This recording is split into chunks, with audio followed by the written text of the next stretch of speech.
This is Pastor Byron, Life Point Church in Lexington, North Carolina. The fires are burning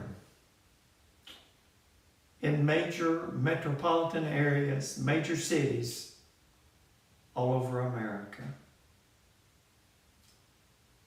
We recently buried more than 100,000 people who died due to the COVID-19 virus.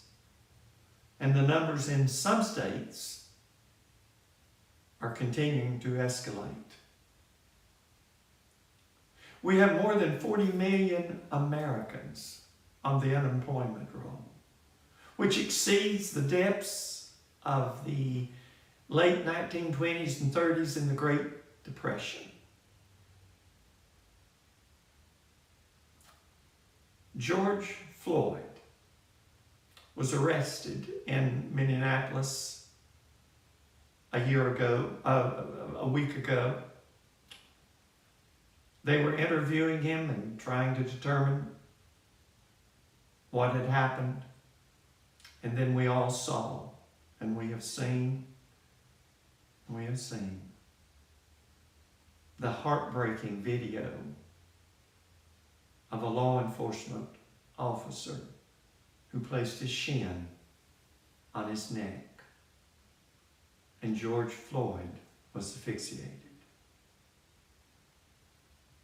Peaceful protests began to take place. This is America.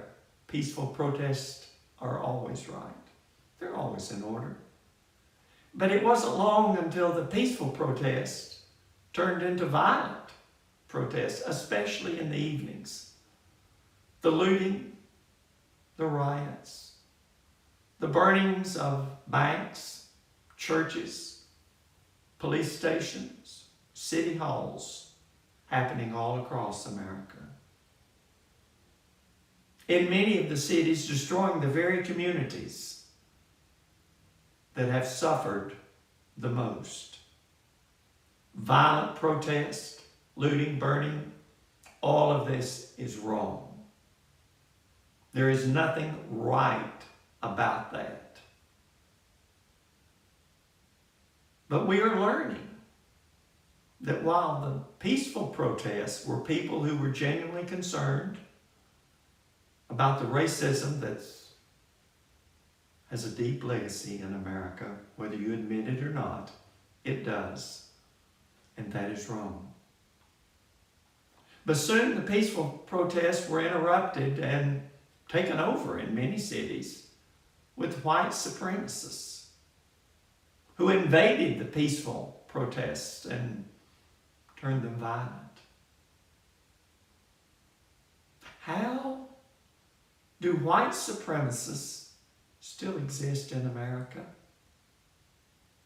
This is reminiscent of Adolf Hitler, World War II, trying to build a perfect race. Have we forgotten?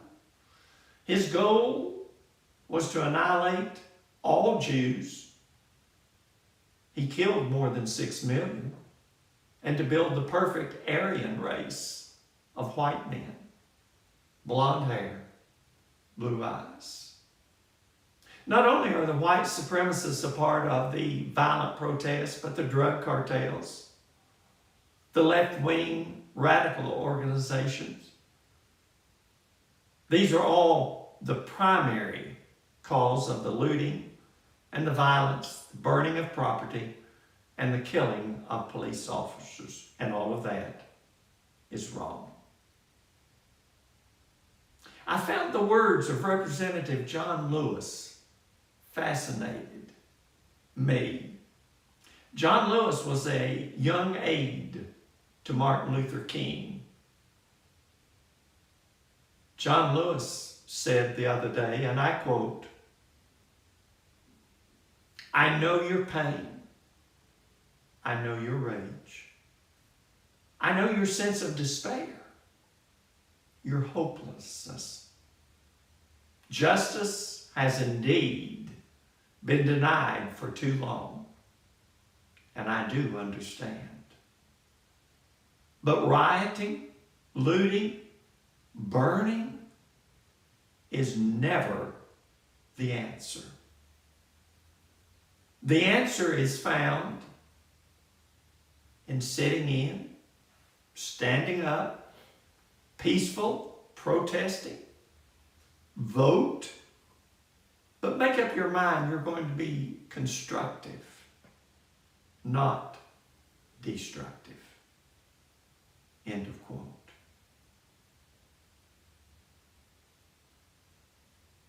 The nation we love, America, continues in the 21st century with a deep legacy of racial injustice and bigotry. Racial minorities are too often in the 21st century treated with callous disregard. And yet I'm reminded of what Jesus said in Matthew chapter 5. Jesus said, "Blessed are the peacemakers." Whoa. He's talking to us, believers. We are to be peacemakers. It has never been more important for the world, more important for America, for the church, to offer a counterculture vision. One of unity and harmony of all races. When people in the 21st century, as Christians, I don't know any other way to interpret what Jesus was saying with blessed are the peacemakers than to understand we are to resolve conflict.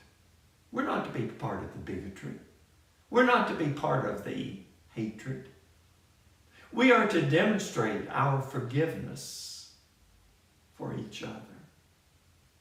We are to overlook the minor offenses. We are to love our brothers and sisters in Christ, regardless of the color.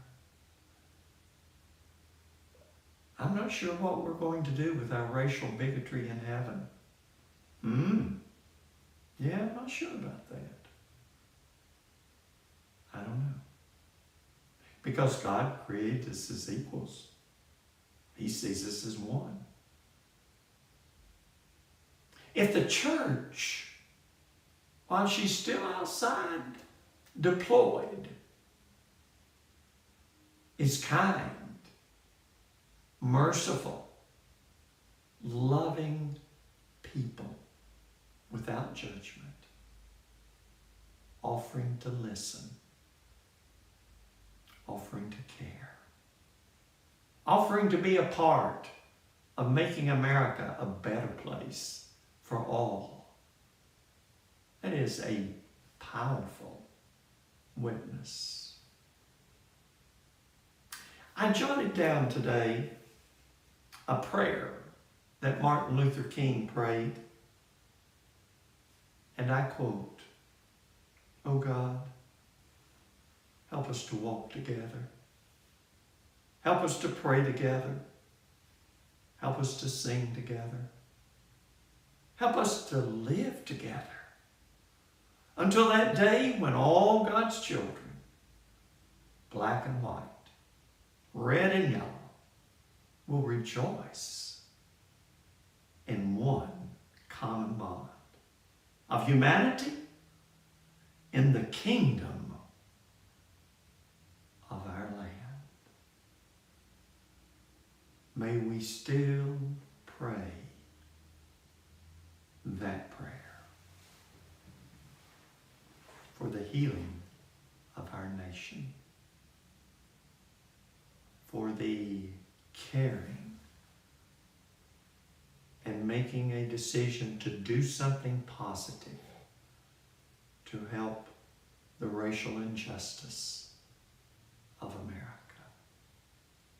Think about it, please.